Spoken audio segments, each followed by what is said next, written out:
She ruled like no woman before her, and lived like no queen dared to. She wore men's clothes, refused every marriage proposal, and sometimes slept in a coffin, just to remind herself that death comes for kings too. This is the haunting, brilliant life of Queen Christina of Sweden. If you're drawn to royal stories that history tried to bury, don't forget to hit subscribe. In 1626, a royal cry echoed through Stockholm. But the newborn wasn't what they expected. She was covered in hair, cried like a warrior, and kicked like a boy. Her father, King Gustavus Adolphus, reportedly shouted, "It's a boy," before being quietly corrected. But he didn't change his plans. Whether boy or girl, this child would rule. Christina was raised to sit on a throne, not as a bride, but as a sovereign. She was handed maps, military reports, and philosophy. Books before she could even pronounce half the words that the kingdom didn't know it yet.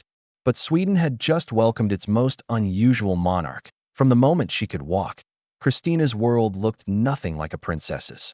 She wore breeches instead of gowns, studied Latin, astronomy, and politics, and debated with old men. Twice her age, her tutors reported she had the mind of a scholar and the will of a soldier. She didn't play with dolls. She memorized the lives of Roman emperors. And when the court tried to soften her behavior, Christina pushed back. She didn't want to become Sweden's queen. She wanted to become its ruler. On her own terms. By the time she was a teenager, Christina had already gained a strange nickname at court, the girl who walked like a man. She moved with confidence, dressed in doublets and boots, and refused to wear the jewels offered by her ladies-in-waiting. Even her speech was sharp, filled with dry wit and Latin references. Behind palace doors, courtiers gossiped. Was she confused? Rebellious? Dangerous? But Christina wasn't trying to be anyone else. She was simply building a new kind of monarch, one who refused to be boxed by gender, tradition, or feared. As she came of age, pressure from the Swedish court intensified. You must marry. You must produce an heir. You must secure the dynasty. But Christina rejected every suitor with startling bluntness. She called marriage a cage and once declared, "I have no desire to be commanded by a husband." Europe's princes were baffled. Some whispered she was unnatural. Others claimed she was in love with her handmaid. But Christina silenced them all with one line: "I was born free, and I will die free."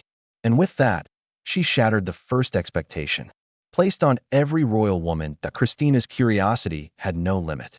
While other monarchs planned wars, she planned debates.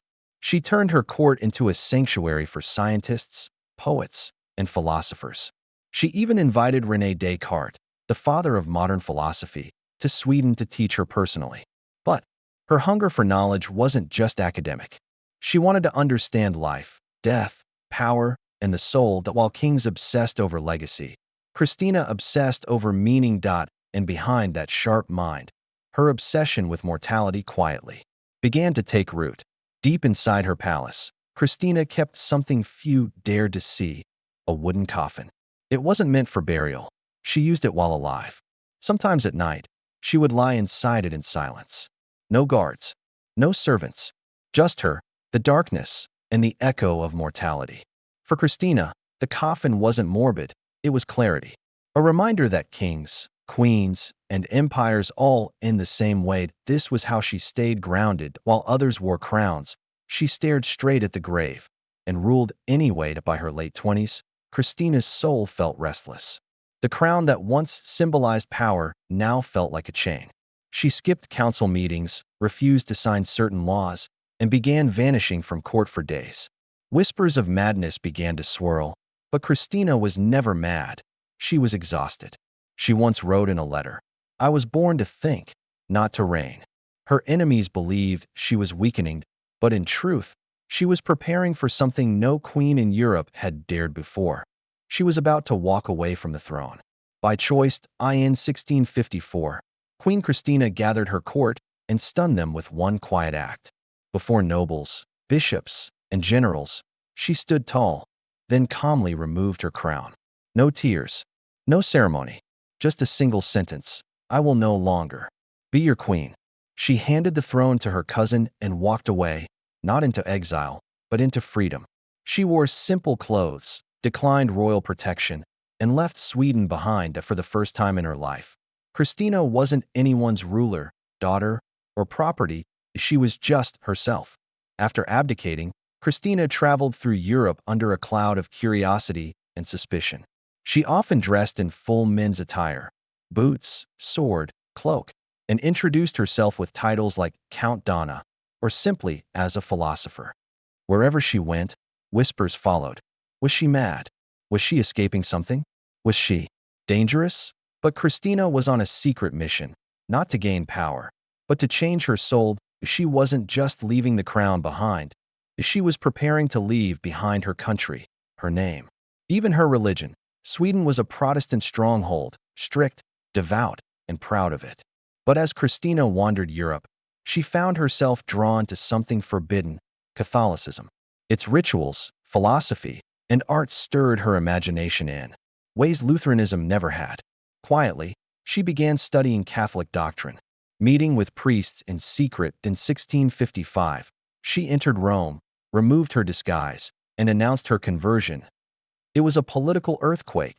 She had not just abandoned her throne, she had abandoned her country's faith. But to Christina, it wasn't betrayal, it was rebirth. Rome didn't know what to do with her. She had no husband, no crown, and no rules. But she had charisma, and people followed. Christina created a new kind of court, one filled with poets, astronomers, sculptors, and radicals. Her salons were legendary. She spoke 6 languages, debated cardinals, and once even insulted the Pope to his face. And he still admired her that she had no kingdom, but her mind ruled every room. For the first time in history, Europe had a queen whose power came from presence, not politics. Even without a crown, Christina remained unpredictable. She secretly involved herself in political plots, offered protection to artists facing religious charges, and stood by philosophers banned by the church. Her personal life invited constant speculation. She never married, never had children, and kept intense emotional bonds with certain women that the Vatican watched her closely, but they couldn't silence her. She was too clever, too connected, too respected. Christina had become a rare and powerful contradiction, a woman the church couldn't control, yet dared not exile. In 1689, at the age of 62, Queen Christina of Sweden died quietly in Rome. There were no royal trumpets, no weeping subjects. But the Vatican did something extraordinary. They buried her in St. Peter's Basilica, the heart of the Catholic world. It was an honor reserved for saints and popes, yet given to a queen who had abandoned her throne, her faith, and her title. No other woman, before or since, has been laid to rest there. Christina died as she lived, alone, unruled, and unforgettable. Even centuries later, Christina remains a mystery historians still argue over. Was she a revolutionary or a runaway? A genius or a misfit? What we do know is this. She read more than any monarch of her time, challenged more traditions than most kings, and refused every role she was told to play. She wasn't a perfect ruler. She wasn't even a conventional woman. But in the tight cage of royal expectations, she carved out freedom with her bare hands. And that made her immortal in ways no crown ever could. Christina of Sweden didn't just rule a kingdom. She ruled her own destiny. She walked away from power, laughed in the face of tradition, and stared down death from inside a coffin, not out of fear, but reflection. She proved that identity isn't assigned by birth, title, or even gender. It's chosen, painfully and proudly. History couldn't label her. Her court couldn't tame her. Even religion couldn't claim her completely. She was a queen without a king, a woman without a script, and long after her body faded, her defiance still echoes through every story that dares to begin with. She refused